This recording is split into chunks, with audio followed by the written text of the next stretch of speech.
Hello mga kaminang! Magluluto tayo ngayon ng tinolang tahong. Alam nyo ba na ang tahong ay mayaman sa vitamins and minerals, lalong-lalo na sa iron. Kaya dapat paminsan-minsan, nagluluto din tayo nito. Bukod sa mura na, healthy pa. So tara, samahan mo na ako sa aking kusina para makapagluto na tayo. Welcome to Minang's Kitchen! So, ilagay muna natin yung ating apoy sa medium-low flame. Tapos, maglagay na kayo ng mantika sa kawali. Kapag medyo mainit na yung mantika, ilagay na natin yung bawang. Igigisa natin ito hanggang sa mamula-mula yung ating bawang. Pagkatapos, ilagay na natin yung ating sibuyas at luya. Igisa naman natin ito hanggang sa maamoy natin yung aroma. After nyan, ilagay na natin yung ating kamatis. Tapos, igisa natin ng 1 minute. So, after a minute, maglalagay tayo ng patis. And then, idediretso lang natin yung pagigisa natin hanggang sa makita nyo na malanta na yung kamatis.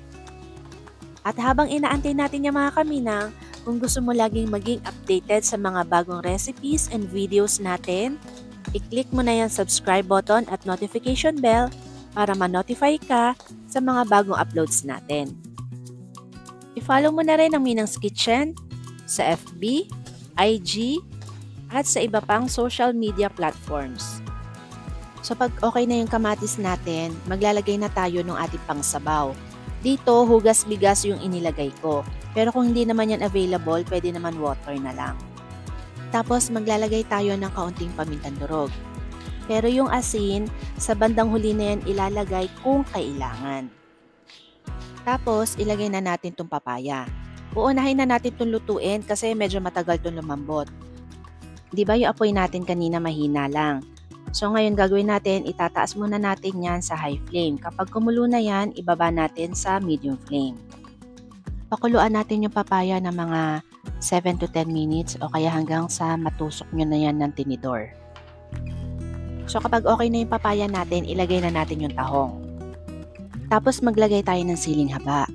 Pandagdag din kasi yan dun sa aroma at saka flavor ng ating sabaw. So ito naman, saglit lang natin ito pakuluan. Siguro mga 3 to 5 minutes kasi madali lang naman maluto yung tahong.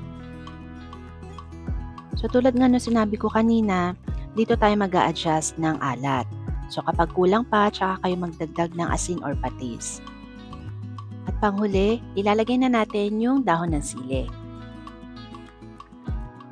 Ito, sobrang bilis na lang to. Hindi na natin to kailangan takpan.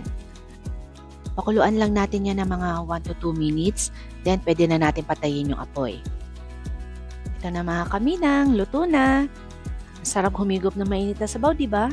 Kaya dapat iserve na natin to agad. Sana ay nagustuhan nyo itong ating tinolang tahong recipe. Kaya wag mong kalimutan ang mag-subscribe sa Minang's Kitchen, mag-like, mag-comment, at i-share itong ating video. Okay, kain na!